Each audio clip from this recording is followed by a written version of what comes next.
A paz do Senhor, estamos iniciando a nossa aula de número 5 do curso Vida Abundante, versão Professor Discipulador. Espero que esteja tudo bem com você. Estamos aqui com toda alegria e ânimo para iniciarmos mais uma aula, mais um momento de aprendizado para a glória do nosso Deus.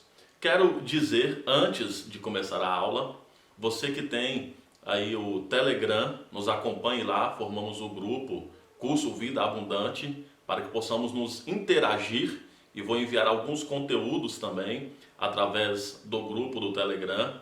Você possa me acompanhar pela fanpage do Facebook, Pastor Elmer.Mendes, e através do Instagram, Pastor Elmer Mendes. Será uma alegria ter você lá comigo. Quero dizer também para que você possa se inscrever no canal. Nós estamos com uma proposta de dar prosseguimento. Esse primeiro curso nós temos 8 aulas, todas dentro do assunto, usando aí o material em PDF que já foi enviado, a revista do aluno. No final também nós estaremos enviando o PDF das aulas que eu estou dando aqui, ou seja, é o material de recurso para o professor discipulador. Mas depois da conclusão desse curso, nós também estaremos mantendo aí o aperfeiçoamento, mantendo aí o contato com vocês que estão estudando comigo esse curso.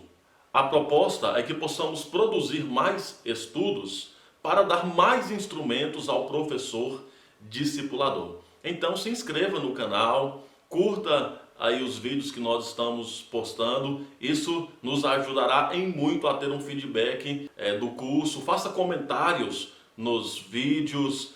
Deus abençoe muito sua vida. Nós então estamos iniciando essa aula de qual maneira? Conferindo as respostas da lição anterior, cujo tema foi a provisão de Deus para o pecado do homem. Primeira pergunta: o que Jesus afirmou sobre si mesmo em João capítulo 14, versículo 6? Respondeu Jesus: eu sou o caminho, a verdade e a vida. Ninguém vem ao Pai a não ser por mim. Jesus afirmou ser o caminho, a verdade e a vida. E ele afirmou acerca de si mesmo: eu sou. Pergunta número 2. O que João Batista afirmou ser Jesus? O que ele faria pelas pessoas? De acordo com João capítulo 1, versículo 29, que diz assim: no dia seguinte, João viu Jesus aproximando-se e disse: vejam, eis o Cordeiro de Deus, que tira o pecado do mundo. Este é aquele a quem eu me referi, quando disse: vem depois de mim um homem que é superior a mim, porque já existia antes de mim. Eu até li um versículo a mais aqui, mas João Batista afirmou que Jesus era o Cordeiro de Deus que iria tirar o pecado do mundo. E aqui eu quero fazer uma observação muito importante para você. No Antigo Testamento, não se usa essa expressão tira o pecado do mundo. O que nós temos no Antigo Testamento é os sacrifícios de animais. Eles aplacam a ira de Deus, aplacar a ira de Deus, ou seja, acalma a ira de Deus por um momento, para que futuramente pudesse ser definitivamente decidido essa questão do perdão. Então o sacrifício de animal no Antigo Testamento é provisório, mas ele aponta para um sacrifício futuro e definitivo. Então quando João Batista vê Jesus, ele diz: eis o Cordeiro de Deus, também fazendo menção ao Antigo Testamento. Como já falamos, o apóstolo João faz muita associação do Antigo para o Novo Testamento. E quem conhece todos os sacrifícios, o sistema de sacrifícios no Antigo Testamento, compreende na hora do que João está falando. E João Batista diz: eis o Cordeiro de Deus que tira o pecado do mundo. Ou seja, agora é definitivo. Não precisamos mais de animais. Pergunta número 3. Teria Cristo cometido algum pecado pela qual devesse morrer? Conforme João, capítulo 8, versículo de número 29, que diz da seguinte maneira: Aquele que me enviou está comigo. Ele não me deixou sozinho, pois sempre faço o que lhe agrada. Se Jesus sempre faz o que o Pai agrada, então Cristo não cometeu nenhum pecado pelo qual devesse morrer. Pergunta de número 4. O que o homem que condenou Jesus à morte declarou sobre a sua culpa, conforme João 18, 38. Vamos verificar. Diz assim: Que é a verdade? Perguntou Pilatos.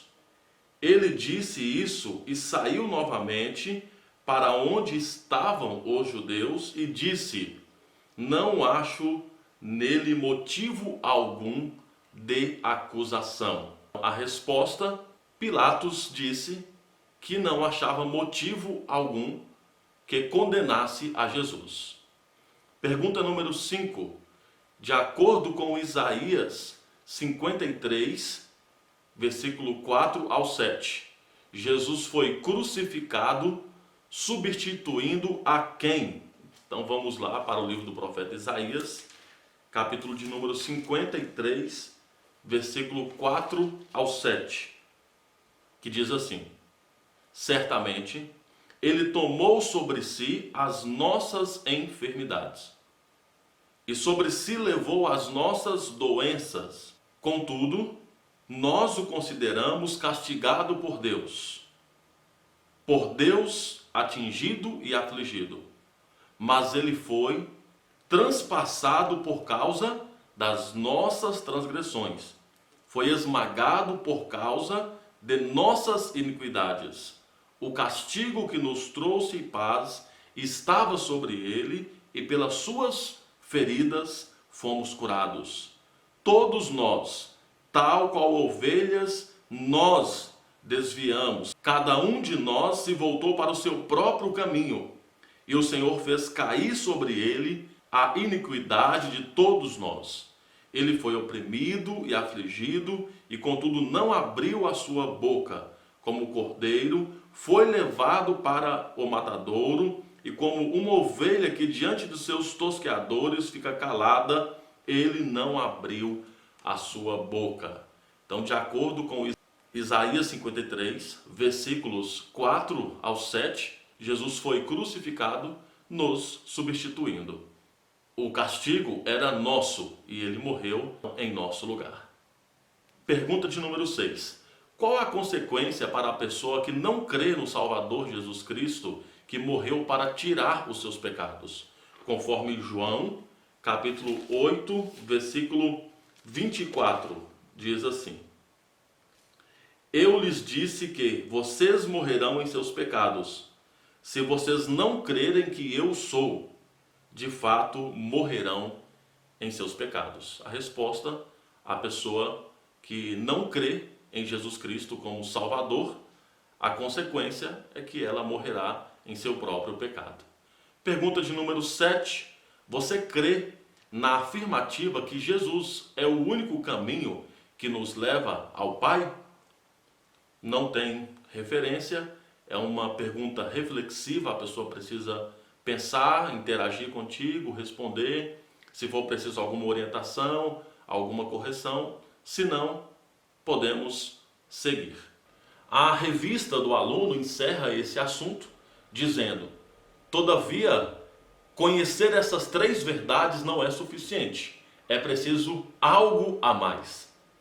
E é esse algo a mais que nós vamos ver nessa lição de hoje, cujo tema é a necessidade de receber a Cristo.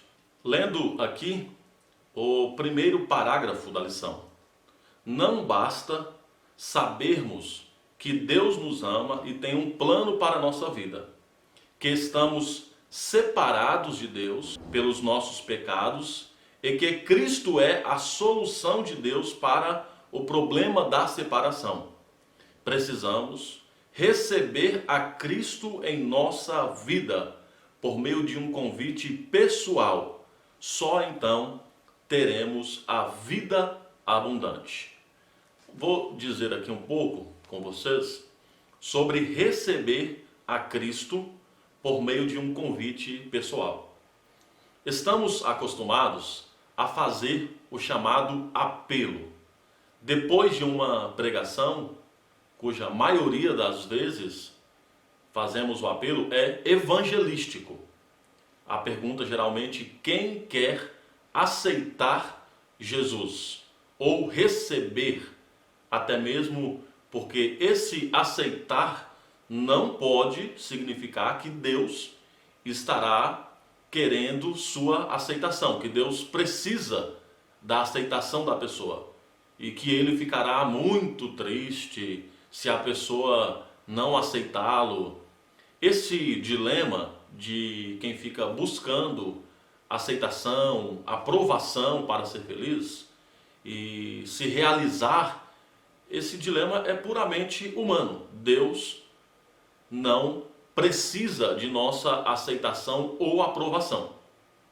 Assim, o apelo ou o convite para aceitar Jesus deve ser para que a pessoa receba Jesus entregando sua vida para ele.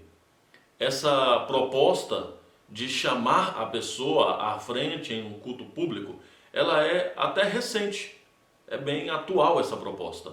Nós não temos isso nos sermões que Jesus prega ou que Jesus pregou. Historicamente se diz que foi no século XVIII que se iniciou essa prática, apesar de que não há relatos de que grandes pregadores desse período, século XVIII, realizou também esse apelo para a pessoa vir à frente ou levantar a sua mão.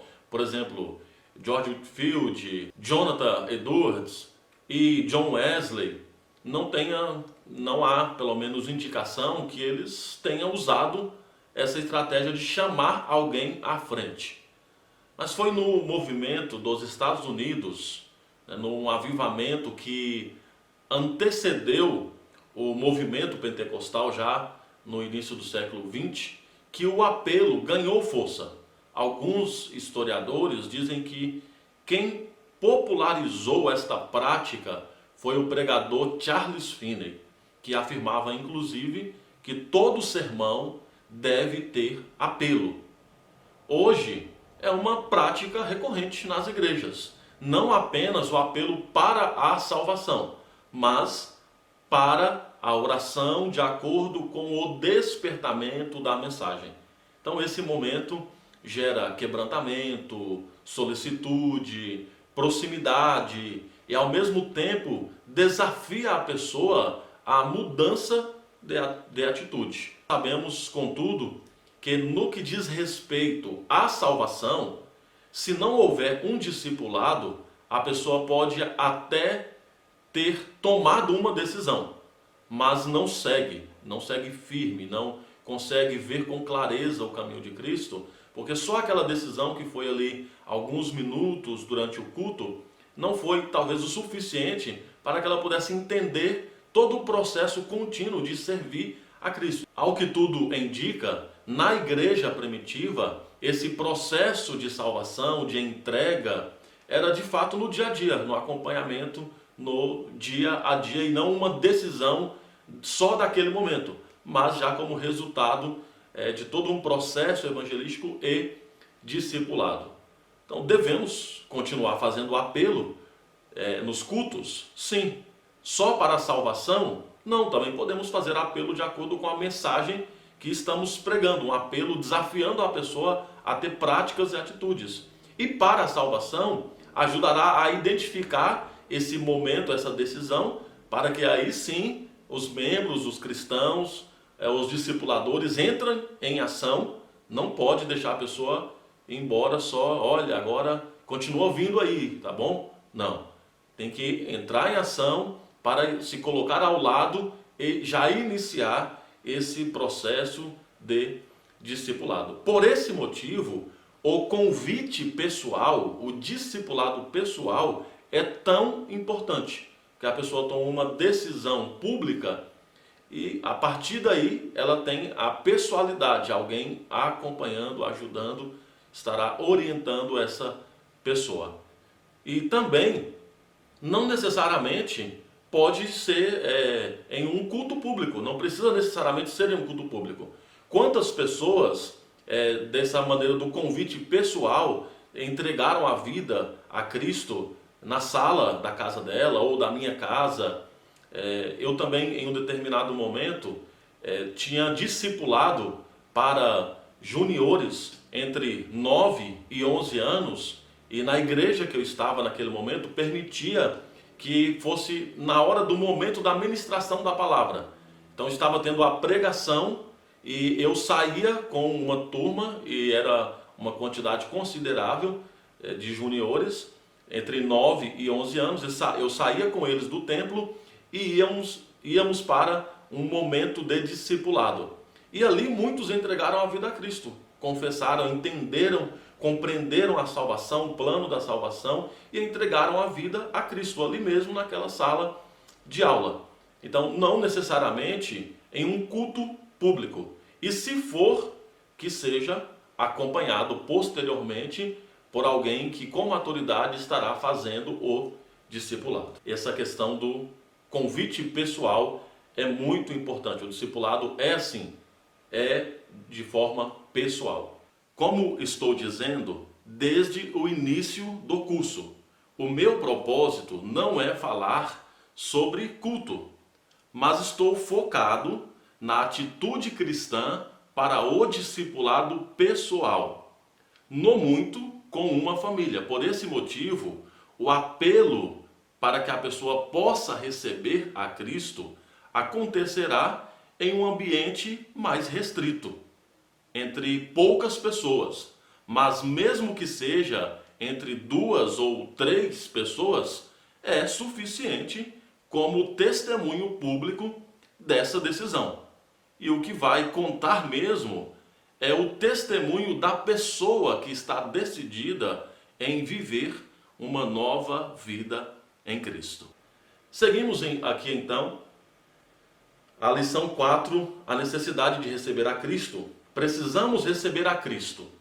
Crer em Jesus é o mesmo que recebê-lo. A Bíblia diz: a todos quantos o receberam, deu-lhes o poder de serem feitos filhos de Deus, aos que creem no seu nome, conforme João, capítulo 1, versículo 12. Quero aqui falar com vocês, nessa parte, sobre crer em Jesus. A fé, ela deve ser entendida sobre 2 aspectos. Crer, no sentido de responder à pergunta: no que você acredita? Qual é a sua crença? Isso é fé. Ou, no sentido de Hebreus 11, a fé é a certeza das coisas que se esperam, a convicção de fatos que não se veem. O discipulado inclui os 2 aspectos. Nós trabalhamos nos 2 aspectos do acreditar em Jesus, até mesmo porque nós temos a compreensão, o entendimento, o ensino de Jesus, que deve ser compreendido, e é isso, não só o ensino, a vida de Jesus, é o que nós cremos que devemos praticar também, e nós temos a promessa vindoura. Nós não estamos enxergando ainda, mas podemos ter certeza do que nós estamos esperando, com convicção, mesmo que nós não estamos enxergando. O discipulado inclui os 2 aspectos da fé. Esta lição, no momento que você está ensinando, acompanhando essa pessoa, com certeza já deu tempo necessário para a leitura completa do Evangelho de João, que foi o desafio que você fez no primeiro encontro com essa pessoa, que ela deveria ler o Evangelho de João, ou pelo menos, se não todo o Evangelho, boa parte dele, ou seja, isso está produzindo fé na pessoa. Da mesma maneira, você tem incentivado constantemente essa pessoa à oração, ou seja, ela já tem refletido e aprendido bastante sobre a fé, mesmo que de uma maneira inconsciente. A fé dela está sendo aperfeiçoada. A Bíblia nos mostra, nos orienta como produzir fé na pessoa. Você sabe como produzir fé em alguém? Lógico, não estou dizendo de algo mecânico. Adquirir fé através da leitura da Bíblia, da meditação, da pregação, ouvir a palavra de Cristo, como vamos ver o que Romanos diz.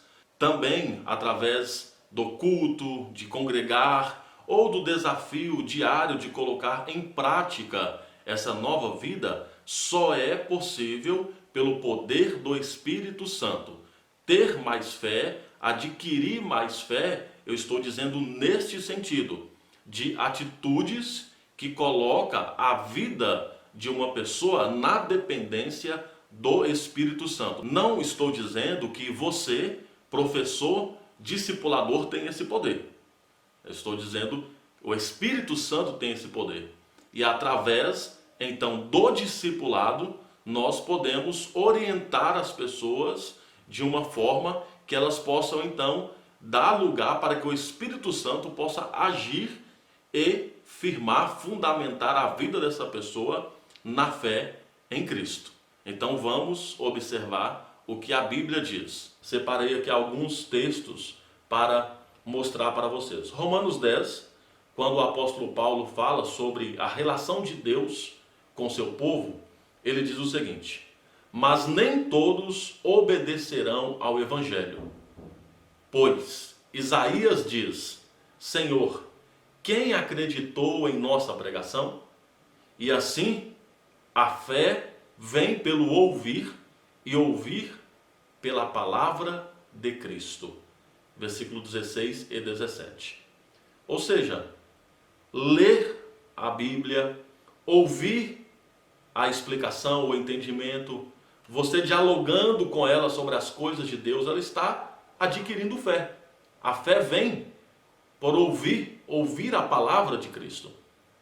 Também em Hebreus, capítulo 10, quando fala do acesso a Deus e viver na presença de Deus, Hebreus diz assim, no capítulo 10, aproximemo-nos com um coração sincero, com plena certeza de fé, tendo o coração purificado de má consciência e o corpo lavado com água pura. Guardemos firme a convicção da esperança, sem vacilar, pois quem fez a promessa é fiel. Cuidemos também de nos animar uns aos outros no amor e na prática de boas obras. Não deixemos de nos congregar, como é costume de alguns. Pelo contrário, façamos admoestações, ainda mais agora que vocês veem que o dia se aproxima. Versículos 22 ao 25. A plena certeza da fé, que diz aqui em Hebreus capítulo 10, é confirmada quando cuidemos de animar uns aos outros no amor e na prática de boas obras. Ou seja, aquilo que você vai falando, animando a pessoa, transmitindo para a pessoa, vai gerando fé nela também. E da mesma maneira, como não deixar de congregar, o que nos ajuda a obter essa fé.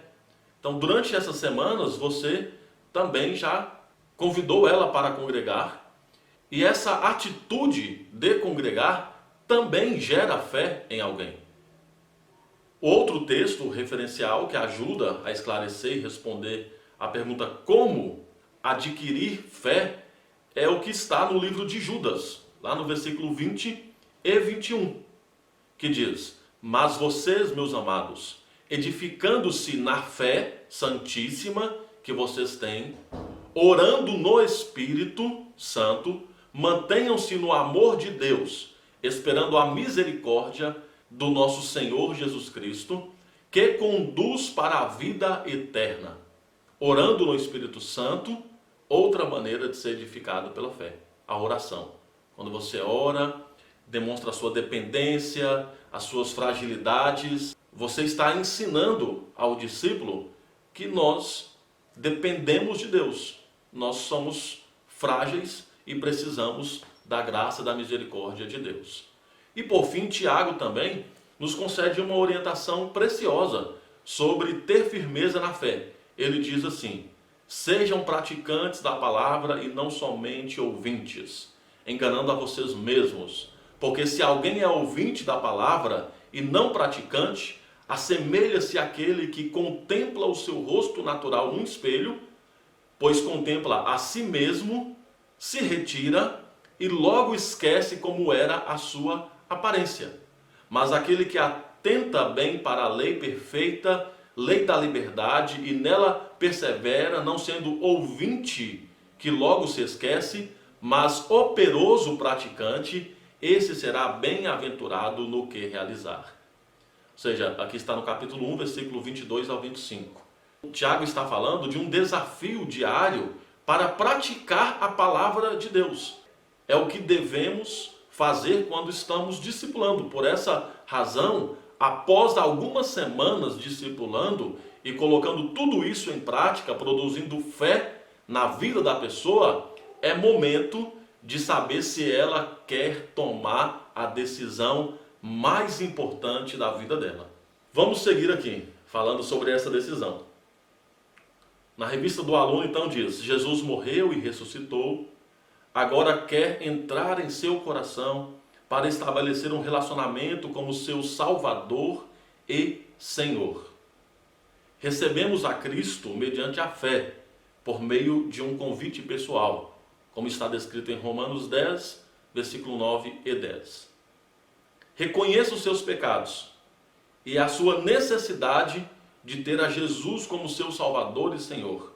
Então ore pedindo que Ele entre em seu coração, e no mesmo instante isso ocorrerá. Veja que nós temos aqui uma declaração direta sobre a necessidade que a pessoa tem de receber Cristo como Senhor e Salvador da sua vida. Crer é receber. A atitude que confirma o recebimento ou a entrega da vida a Cristo é a fé. Então a pessoa deve reconhecer que é um pecador. Ou seja, eu estou aqui também respondendo a seguinte pergunta: o que uma pessoa precisa fazer para ser salva? Até a lição de número 4 está bem esclarecido.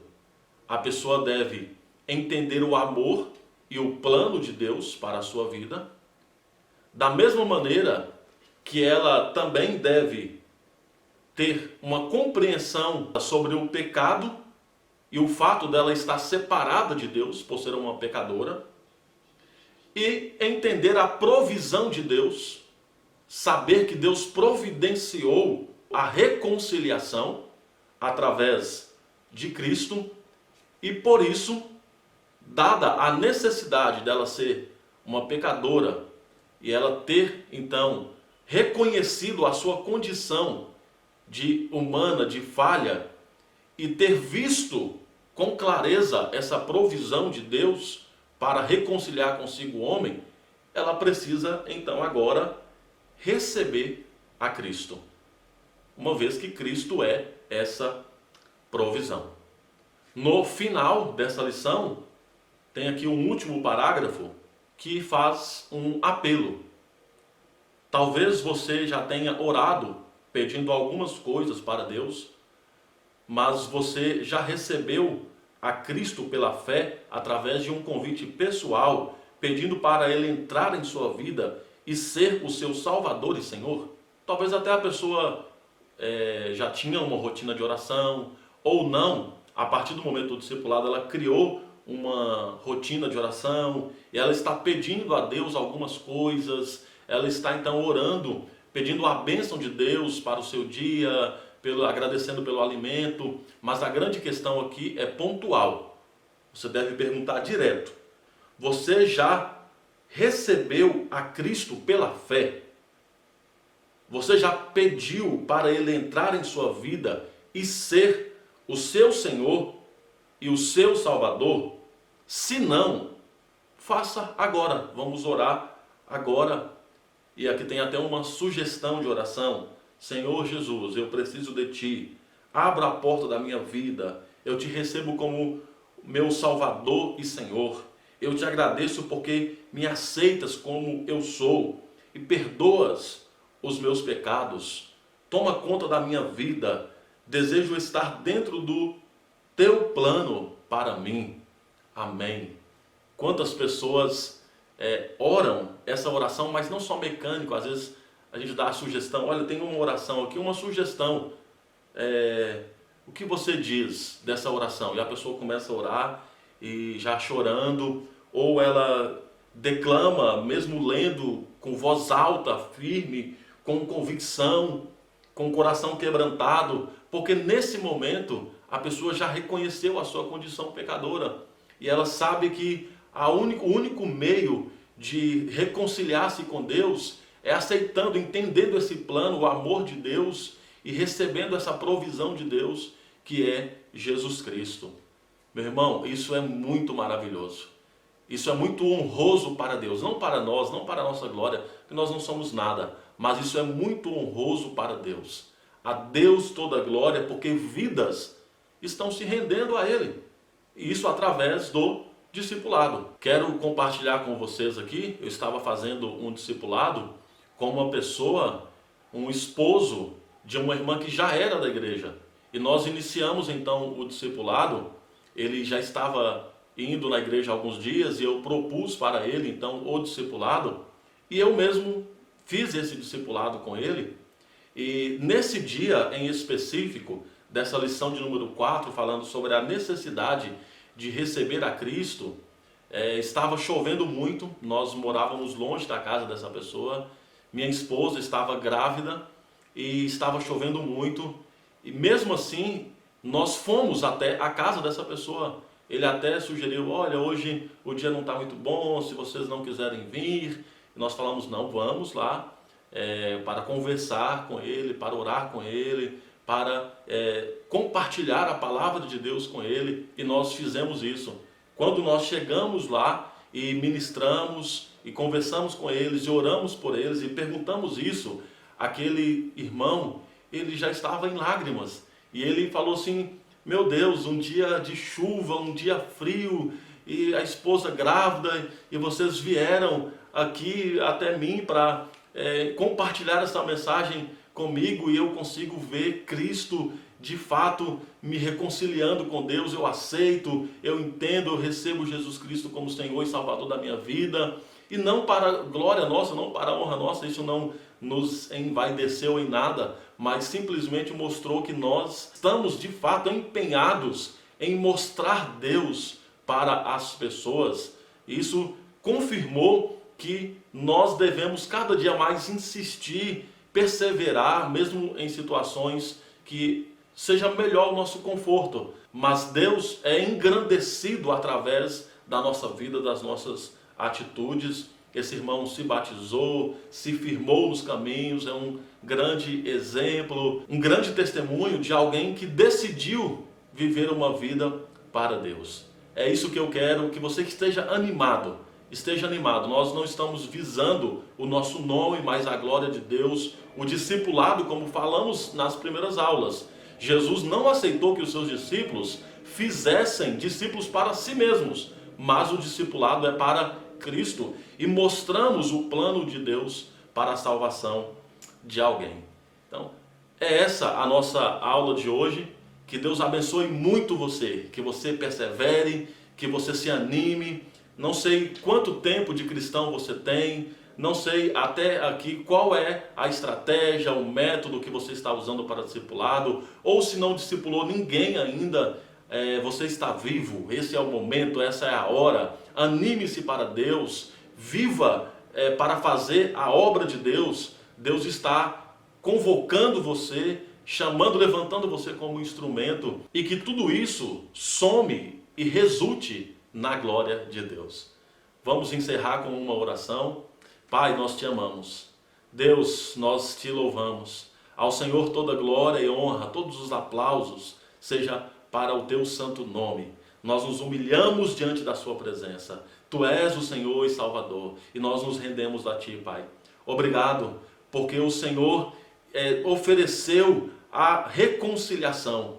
O Senhor providenciou Jesus Cristo para morrer naquela cruz por nós, e nós entendemos e recebemos. O nosso coração, ó Pai amado, está totalmente inclinado ao Senhor, à sua vontade. Encha-nos de Ti, da Sua presença, e que nós possamos cada dia mais ser aperfeiçoados em Cristo Jesus. Nos dê força, coragem e ânimo para continuar fazendo a Tua vontade. Essa é a nossa oração em nome de Jesus.